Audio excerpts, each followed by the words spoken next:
Selamat pagi, sahabat sehat seconegoro dimanapun kalian berada. Semoga semuanya dalam keadaan sehat ya. Oke, kita kembali lagi ke acara Sahagi. Kali ini kita akan ngobrol-ngobrol tentang kesehatan gigi. Tapi sepertinya udah pada dibahas semuanya ya, mulai dari A sampai Z. Kemarin episode-episode kita sebelumnya ya. Untuk kali ini kita akan bahas seputar mitos atau fakta seputar kesehatan rongga mulut gitu ya. Perkenalkan dulu, saya Dr. Gigi Albah dan partner saya Dr. Gigi Zulfikar. Oke, mungkin kita langsung aja ke mitos atau fakta nomor 1. Ini kita sebelumnya udah kumpulin beberapa mitos atau fakta yang sering ditanyakan oleh masyarakat gitu ya. Gitu. Oke, yang paling sering banget ditanyakan. Cabut gigi dapat menyebabkan kebutaan. Itu mitos atau fakta ya, Dok? Kalau cabut gigi dapat menyebabkan kebutaan itu sebenarnya mitos ya, Dok. Mitos ya, teman-teman. Karena emang yang ditakutkan kan dari pasien-pasien tuh katanya kan, ini Dok, kalau gigi atas tuh bisa nyebabin buta karena takut deket mata, syarafnya jadi satu sama mata gitu kan. Kebanyakan yang ditakutin dari masyarakat kayak gitu. Cuman dari segi pembelajarannya sendiri atau anatominya sendiri kan syarafnya kan tentunya beda ya, Dok. Berbeda, sangat beda jauh ya, Dok. Iya. Ya. Tidak ada hubungannya. Gitu.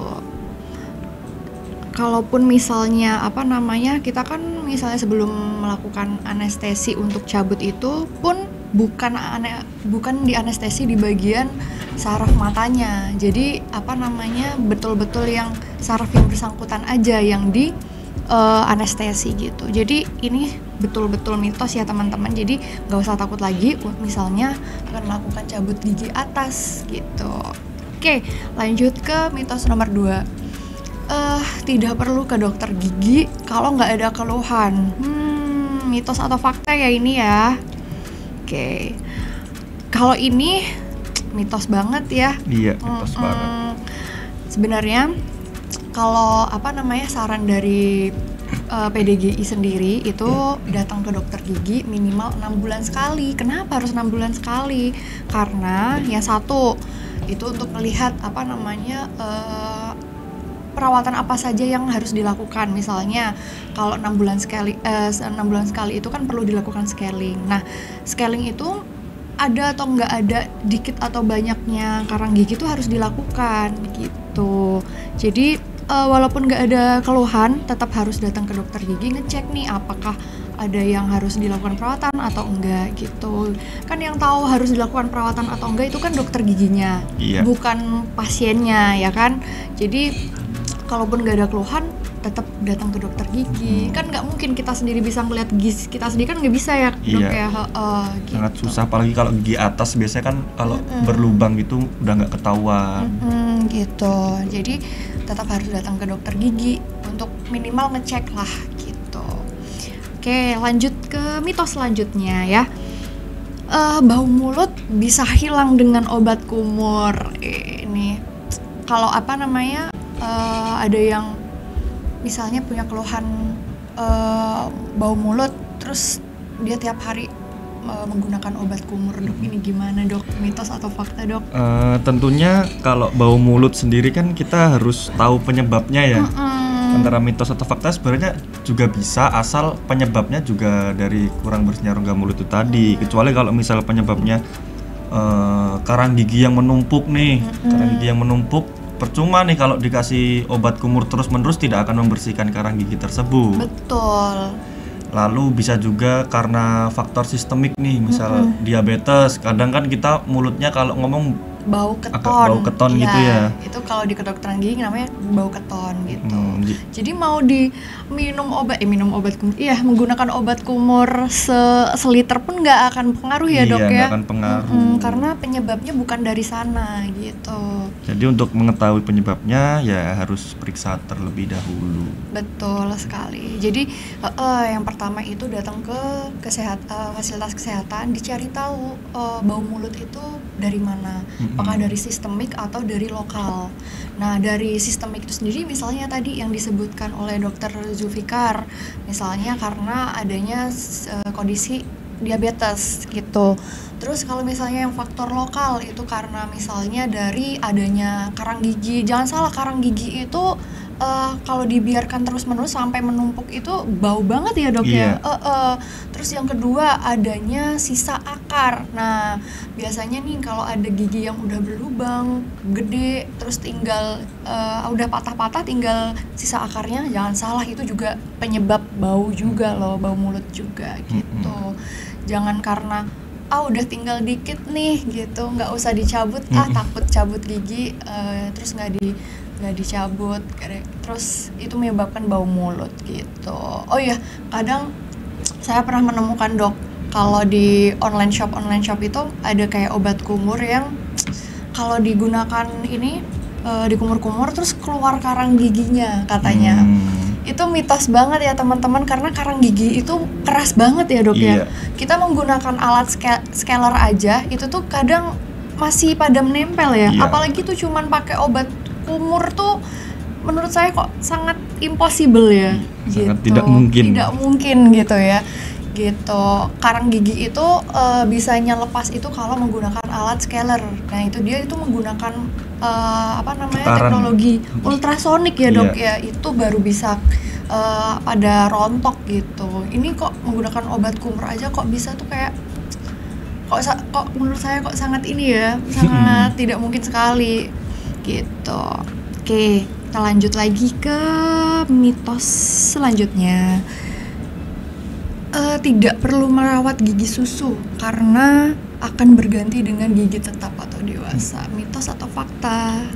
Sebenarnya untuk gigi susu sendiri ya tetap harus dirawat ya dok ya. Berarti kan di sini mitos karena emang seperti gigi dewasa, gigi susu kan juga bisa, anak juga bisa merasakan sakit, anak juga bisa giginya bengkak. Apabila itu belum waktunya berganti, masih lama, kalau dibiarkan ya akan mengganggu penyerapan nutrisi dari anak sendiri. Karena jadi susah makan, anak jadi tidak mau beraktivitas. Seperti itu. Kalau anak kecil tuh sama kayak orang dewasa ya, kalau sakit giginya tuh nggak mau makan juga loh ya. Kalau nggak mau makan tuh nanti jadinya malnutrisi, kekurangan nutrisi jadinya. Nah itu kan akan menghambat tumbuh kembangnya juga gitu. Nah di sisi lain gigi susu itu atau gigi anak-anak kalau dibiarkan rusak, terus dicabut dan lain-lain gitu-gitu tuh nanti akan mempengaruhi susunan gigi dewasanya. Akan berantakan nanti biasanya gitu. Oke, ada lagi dok yang mau ditambahkan dok? Mungkin kita break dulu aja ya dok ya ini ya. Oke, kita break dulu ya teman-teman.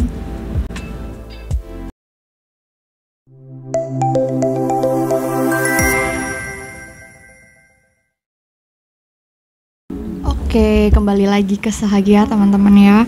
Oke, kita lanjutin mitos atau fakta yang selanjutnya. Oke, ibu hamil tidak boleh ke dokter gigi, mitos atau fakta? Kalau ini jelas mitos sih ya. Iya, mitos. Oke, ini jelas mitos karena yang namanya kesehatan gigi dan mulut itu tidak lepas dari kesehatan secara umum. Kalau misalnya ibu hamil mengalami masalah gigi, ya harus datang ke dokter gigi ya dok ya. Iya, benar. Gitu.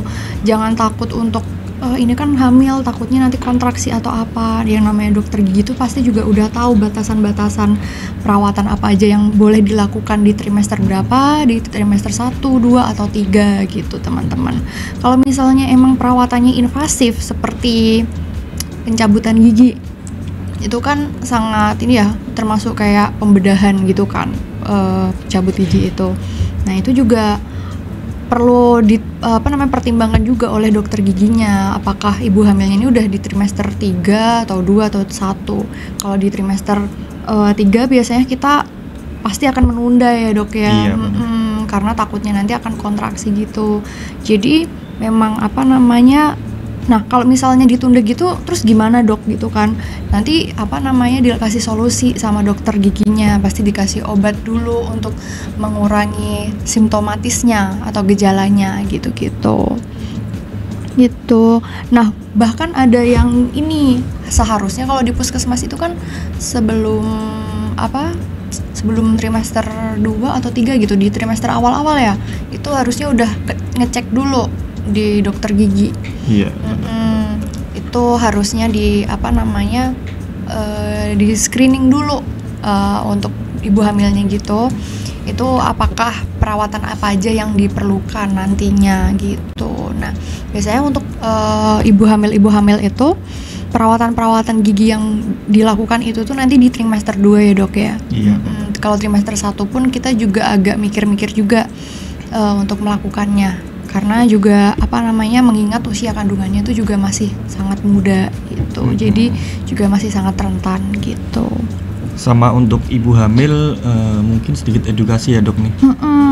Sebaiknya sih sebelum melakukan perencanaan program kehamilan, itu sebaiknya harus diperiksakan giginya terlebih dahulu ke dokter gigi nih. Soalnya kan misal ada mungkin sisa akar atau gigi berlubang, atau mungkin ada yang harus ditambal, ada yang harus dicabut, sebaiknya itu dilakukan perawatan semua terlebih dahulu. Karena kan sangat menyiksa sekali ya dok ya. Semisal kalau baru hampir trimester 1 atau udah trimester 3 nih, tiba-tiba giginya bengkak nih, banyak banget nih keluhan kayak gitu di masyarakat, giginya tiba-tiba bengkak nih, otomatis dokter gigi ya kita tidak boleh memberikan obat-obat yang sembarangan, soalnya takutnya kan nanti sama janinnya kenapa-kenapa gitu. Makanya sebelum program hamil itu disarankan untuk melakukan istilahnya cek dulu ke dokter gigi, lalu permasalahan giginya diselesaikan terlebih dahulu. Jadi istilahnya nggak ada PR waktu hamil nanti gitu, udah bersih semuanya, terus juga nggak ada keluhan gitu. Kalau misalnya memang sebelum hamil nggak ada keluhan, nah tapi kan kita nggak tahu nanti waktu hamil muncul keluhan atau enggak. Misalnya ada sisa akar di dalam rongga mulut si ibu hamil, sebelum hamil itu dia nggak sakit, nah waktu hamil sakit nih, nah itu tuh yang bikin PR tuh gitu. Apalagi kalau misalnya sakitnya udah di trimester 3 tapi trimester 3-nya awal-awal. Nah, berarti itu. Nanti trimester 3 awal-awal berarti di bulan kan 7 ya.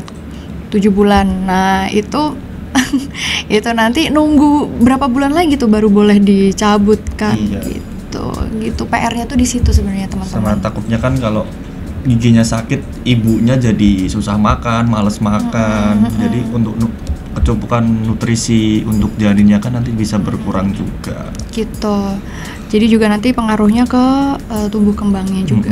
Takutnya malnutrisi gitu. Kan nggak baik juga untuk tumbuh kembang dari janinnya gitu. Oke, kita lanjut lagi ya dok ya. Iya. Oke. Jika mengalami sakit gigi harus dilakukan pencabutan gigi. Ini agak mitos dan agak ada faktanya juga ya dok ya. Iya. Setengah-setengah ya. Gitu. Ini sih kalau di kita dokter gigi, di kedokteran gigi itu kalau mengalami sakit giginya maksudnya masih sakit, terasa sakit, itu kita tes dulu sakitnya dari mana. Nah, kita lakukan pemeriksaan dulu. Nah, setelah itu kalau memang sakitnya itu dari gigi tersebut gitu ya, memang dari area pendukung giginya. Nah, itu kita tidak lakukan pencabutan gigi. Karena kalau masih sakit yang seperti itu akan mengganggu sistem anestesinya ya dok ya. Anestesinya nggak akan masuk gitu kalau giginya masih sakit. Kenapa gitu dok? Karena kalau masih sakit itu pertandanya ada peradangan di akar giginya. Nah kalau kayak gitu ada radang di akar giginya, padahal kita tuh anestesinya di daerah situ juga dok, ya kan dok? Itu tuh anestesinya nggak akan masuk kalau ada radang di situ. Jadi kita lakukan penundaan gitu. Tapi nggak semua sakit gigi itu kita lakukan perawatannya pencabutan juga ya dok ya. Iya. Gitu. Ada perawatan lain selain pencabutan, ada yang namanya PSA juga gitu, perawatan saluran akar gitu.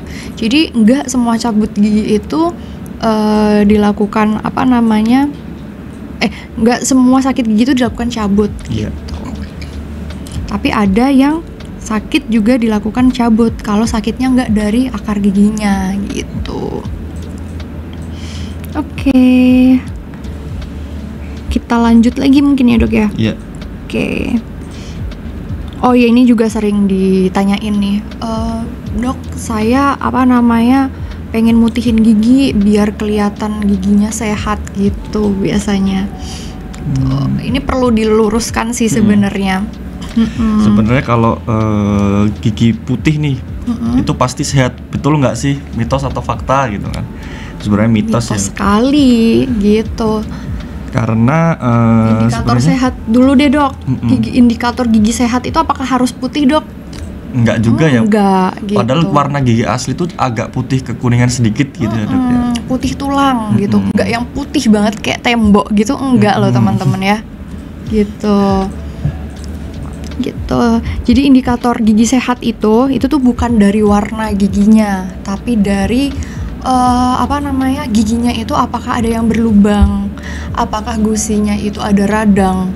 Ada radang itu bisa dilihat dari apakah gusinya itu ada kemerahan, ataukah ada pembengkakan dan lain-lain gitu. Jadi bukan dari warna giginya, warna gigi itu bonus ya dok ya.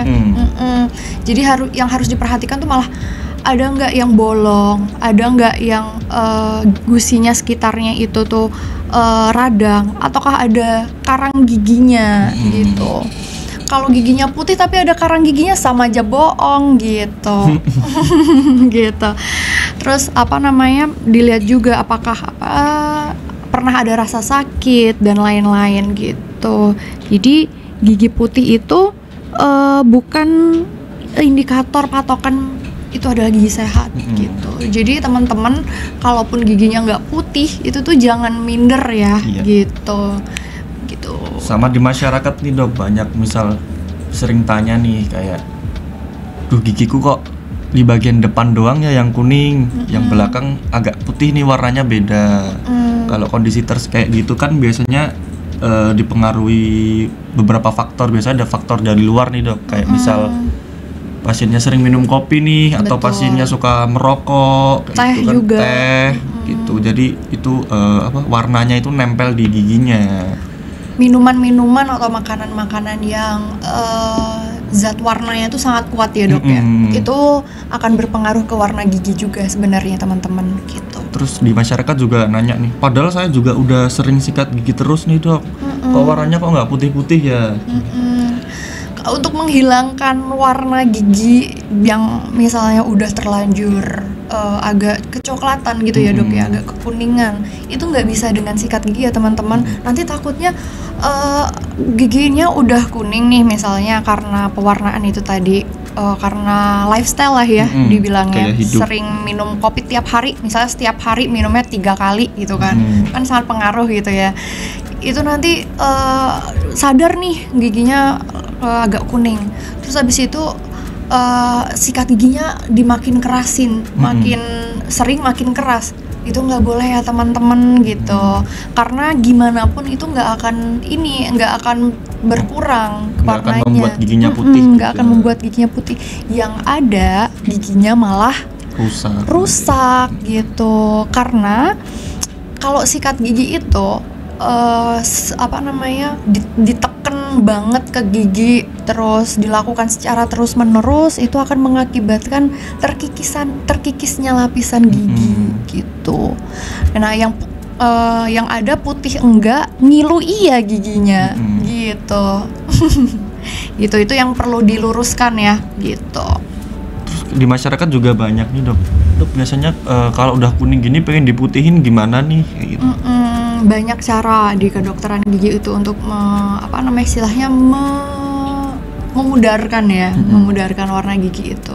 Yang biasanya dilakukan itu perawatannya namanya bleaching.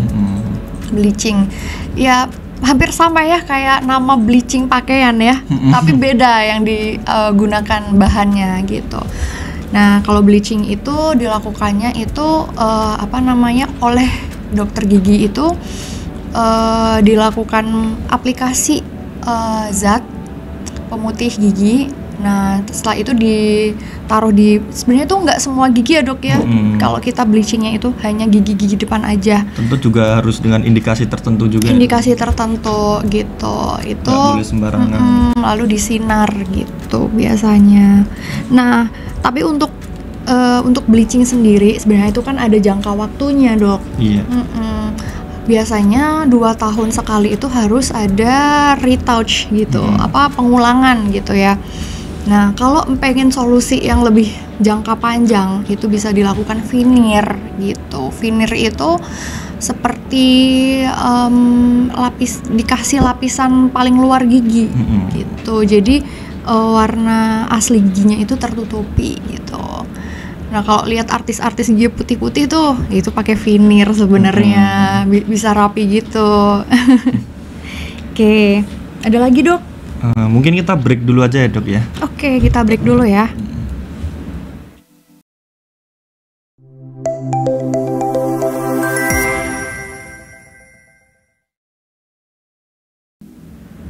Oke, kembali lagi bersama Sahagi. Oke, sebelum kita lanjut ke mitos-mitos selanjutnya, aku mau sedikit tambahin mitos yang tadi, gigi putih adalah gigi sehat. Mumpung inget nih, tadi kan kelopaan nih. Jadi bukti bahwa gigi putih itu bukan gigi yang sehat, bukan patokan gigi yang sehat. Tuh ada beberapa kondisi di kedokteran gigi, namanya fluorosis. Itu tanda-tanda klinisnya itu salah satunya adalah giginya itu warnanya lebih putih, ya kan kak? Itu tuh lebih putih dari gigi lainnya. Nah, itu tuh pertanda bahwa gigi itu kelebihan kandungan fluor. Nah, dari situ aja tuh kita udah tahu ya dok ya. Iya. Kalau gigi putih itu nggak patokan gigi sehat gitu.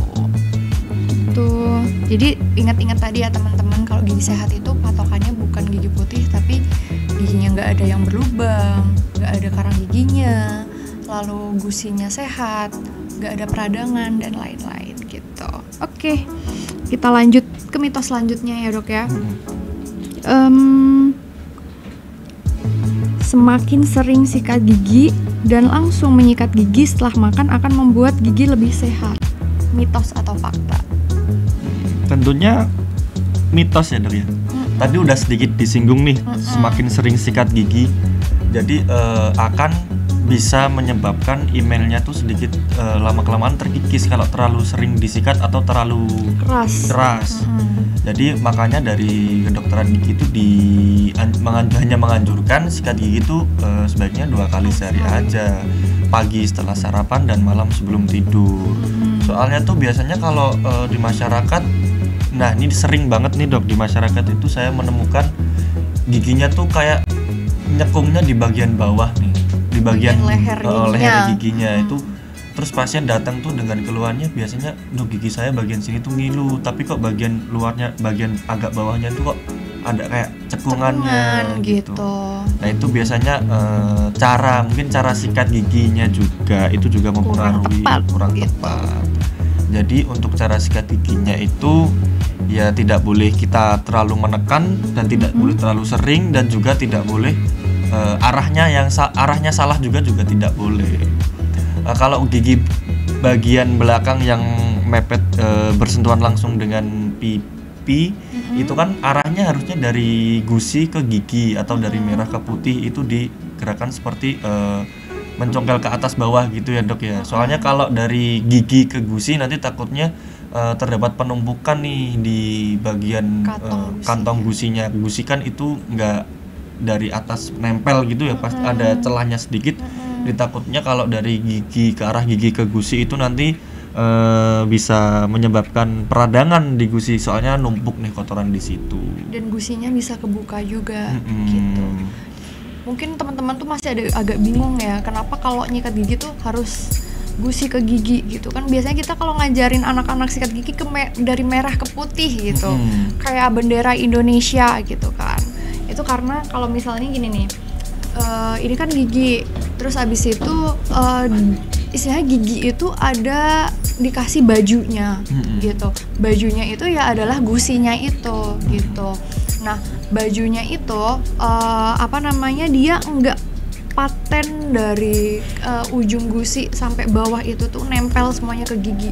Dia ada bagian yang nggak menempel. Nah makanya kalau nyikat itu dari gusi ke gigi, jadi biar gusinya itu nggak ngebuka kena sikatnya gitu. Terus apakah boleh dok kalau misalnya sikat giginya itu harus setelah banget dari makan gitu? Itu sebenarnya kita nggak anjurkan ya teman-teman untuk sikat gigi langsung setelah makan, langsung sikat gigi tuh nggak dianjurkan, karena di rongga mulut itu tuh ada yang namanya kayak kurva gitu kan. Nah setelah makan itu tuh lagi tingginya suasana asam di rongga mulut. Nah kalau kita menyikat gigi saat suasana rongga mulut itu tuh di kurva paling tingginya itu, yang ada malah lapisan emailnya itu tuh terkikis gitu. Jadi kita biasanya itu anjurkan untuk sikat giginya itu 30 menit setelah makan gitu. Terus juga ini aku jadi ingat juga nih untuk ibu-ibu hamil yang biasanya lagi mengalami morning sick. Morning sick waktu awal-awal hamil biasanya mual-mual, muntah dan lain-lain. Biasanya kalau muntah itu kan ada sisa-sisa asam ya dok, ya di dalam rongga mulut.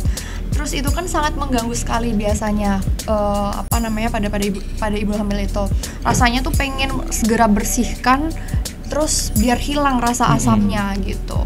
Nah, seperti itu tuh juga sama seperti waktu makan tadi, ditunggu dulu 30 menit. Karena setelah muntah itu kan cairan-cairan lambung itu kan sangat asam. Itu jangan langsung disikat gigi karena itu akan mengabrasi namanya kalau di kedokteran gigi itu, mengikis lapisan gigi gitu. Jadi ditunggu dulu 30 menit nih ya bagi bagi ibu hamil yang ada di luar sana yang sedang mengalami morning sick gitu. Jangan langsung disikat gigi gitu. Oke, ada lagi dok? Sama mungkin itu dok, tadi kan baru dikasih tahu nih cara sikat giginya ya, yang baik dan benar itu. Betul. Baru bagian luar nih, bagian yang nempel pipi aja, terutama bagian yang nempel pipi dan bibir ya dok ya, harus dengan gerakan dari merah ke putih atau dari gusi ke gigi. Lalu yang sering banget dilupain nih, itu bagian dalamnya gigi. Bagian dalam, betul. Ini biasanya banyak banget nih karang giginya di situ. Di situ banyak banget karang gigi, karena karang gigi itu kan berasal dari penumpukan sisa-sisa makanan yang tidak dibersihkan ya dok ya. Jadi banyak banget di bagian situ, bagian gigi yang nempel sama lidah nih. Tadi kan bagian luar, sekarang bagian dalam, bagian gigi yang nempel lidah, terutama di bagian gigi depan biasanya nih dok. Depan rahang bawah biasanya. Rahang bawah itu banyak banget penumpukan kayak gitu. Lalu itu sikat giginya gerakannya gimana nih dok? Berarti seperti mencongkel ya? Sama. Sebenarnya semua prinsip menyikat gigi dari arah manapun itu prinsipnya sama, dari merah ke putih gitu. Tapi biasanya masyarakat itu kalau di bagian yang dalam itu karena kayak apa gimana belum kulino ya, susah masuknya. Tapi mau gimana pun itu tetap harus dilakukan, harus dibersihkan gitu. Karena kalau nggak dibersihkan siapa yang mau bersihin gitu ya? Yang ada malah numpuk terus gitu. Walaupun misalnya bisanya pelan-pelan, tetap harus disikat teman-teman ya gitu. Jadi maupun bagian dalam, mau yang atas, belakang, depan, kiri kanan, bawah, depan, kiri kanan juga itu harus dibersihin. Walaupun agak mencongkel ke arah atas, nggak apa-apa, pelan-pelan aja. Yang penting tersikat gitu.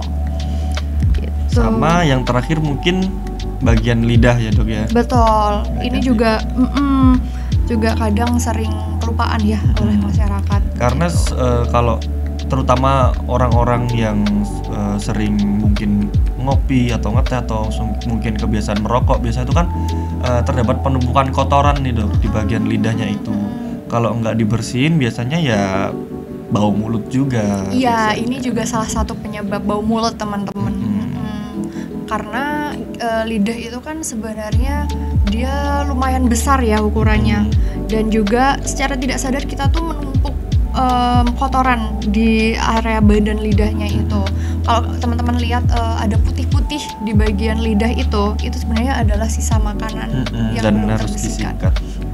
Dibersihkan. Gitu. Dibersihkannya ya ini apa namanya bisa menggunakan tong scraper untuk alat khusus pembersih lidah itu, atau bisa kalau zaman sekarang udah gampang ya pakai sikat gigi yang di belakangnya itu kan udah ada dibuat seperti gerigi-gerigi gitu ya dok. Itu udah dibikin khusus untuk menyikat lidah, jadi tidak usah beli 1-2 alat pembersih rongga mulut, nggak usah gitu, satu aja sikat gigi yang udah ada pembersih lidahnya gitu. Disikatnya sambil menjulurkan lidah terus disikat ke arah keluar gitu. Mungkin banyak yang masih kayak tapi saya mual dok kalau disikat seperti itu.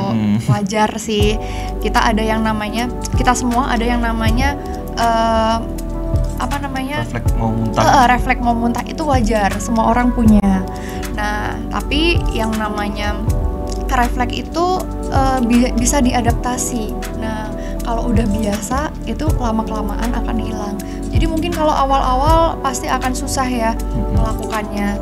Tapi nanti kalau udah kebiasaan nanti juga hilang sendiri. Iya, benar.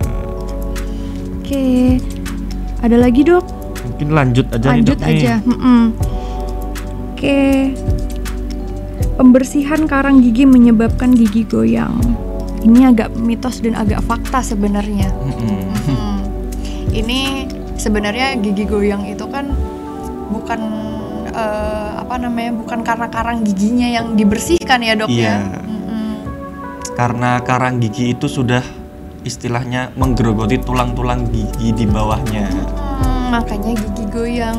Gigi itu bisa gigi itu diikat oleh yang namanya jaringan pengikat gigi. Nah, salah satunya itu komponennya adalah tulang dan juga otot yang melekatkan antara gigi dan tulang itu. Bahasa gampangnya seperti itu. Kalau gigi bisa goyang itu bukan karena karang giginya yang dibersihkan, tapi karena jaringan pendukungnya, tulangnya, terus otot-otot yang memegang gigi itu sudah hilang gitu. Hilangnya karena apa? Karena karang gigi gitu. Makanya gigi yang udah hilang jaringan pendukungnya, terus karena karang gigi itu kalau karang giginya dibersihkan ya pasti goyang, karena memang sebenarnya itu udah goyang gitu. Cuman tertahan sama karang giginya. Tertahan oleh karang gigi. Berarti terus banyak yang nanya gini juga kadang, terus baiknya karang giginya nggak usah dibersihkan ya dok? Berarti ya bukan gitu juga ya konsepnya ya dok ya, tetap harus dibersihkan karang gigi. Karang gigi itu kan isinya kotoran, isinya bakteri, kotoran dan lain-lain. Yang namanya kotoran, bakteri itu kan harus dikeluarkan. Kalau enggak dibersihkan, yang ada nanti malah tambah goyang giginya ya dok ya. Gitu. Sama di masyarakat nih, lah terus kalau udah goyang gini terus gimana dok nanti dok? Tentunya biasanya kita lihat dulu tingkat keparahan goyahnya ya dok ya, sama dari penyembuhannya setelah pembersihan karang gigi nanti. Biasanya sih pasien disuruh kontrol nih dok, lalu kita evaluasi perlu nggak dilakukan perawatan selanjutnya atau tidak.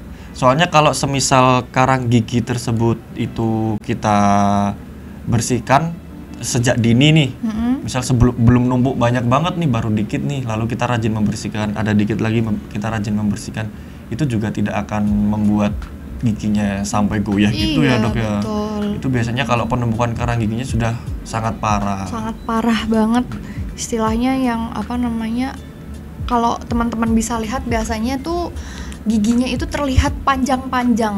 Nah itu biasanya giginya itu goyang gitu. Nah kalau udah karang giginya itu, nah kadang itu karang gigi itu kan ini ya seperti batu ya, seperti batu terus dia keras banget. Oke, nah itu tuh yang mengikat gigi, jadi harus dibersihkan gitu teman-teman, mau gimana pun gitu. Oke, sebelumnya kita istirahat dulu ya teman-teman.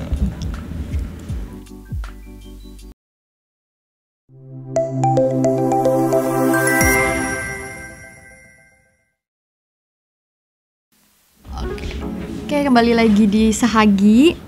Oke, tadi kita udah bahas seputar karang gigi yang bisa menyebabkan gigi goyang atau enggak gitu ya dok ya. Ada yang mau ditambahin dok sebelumnya dok? Mungkin udah ya dok ya. Tadi udah dikupas secara mendalam sekali gitu. Oke, selanjutnya mitos atau fakta, orang yang sudah lanjut usia pasti giginya ompong gitu. Ini mitos sih sebenarnya. Sebenarnya mitos juga sih. Karena sebenarnya kalau mitos tapi agak ada faktanya. Gimana sih maksudnya, kalau ompong itu kan karena ini ya teman-teman, lifestyle-nya sering menyikat gigi dan mulut yang bersih atau enggak dan lain-lain gitu. Sama juga mungkin kalau udah tua kan banyak kan, tapi itu orang tua saya kok rata-rata giginya ompong. Mungkin biasanya faktor-faktor gigi lepas itu juga bisa dipengaruhi dari faktor-faktor lain ya dok ya. Seperti misal kayak pasien memiliki penyakit riwayat diabetes nih. Kalau pasien mempunyai penyakit riwayat diabetes, biasanya kan kalau diabetes yang tidak terkontrol itu tuh bisa menyebabkan giginya goyah. Giginya lepas sendiri biasanya gitu. Pasien tiba-tiba ngerasa, loh kok gigi saya tiba-tiba berantakan, terus gigi saya kok tiba-tiba goyah sendiri, terus datang ke dokter gigi, udah nggak bisa dirawat lagi karena faktor sistemik itu tadi. Biasanya kalau orang tua sih kayak gitu ya dok ya. Sama padahal orang tua tuh kalau kondisi gigi yang mulai menua itu kan lapisan dentinnya padahal juga udah bisa menebal ya. Jadi lebih tidak sensitif lagi biasanya seperti itu.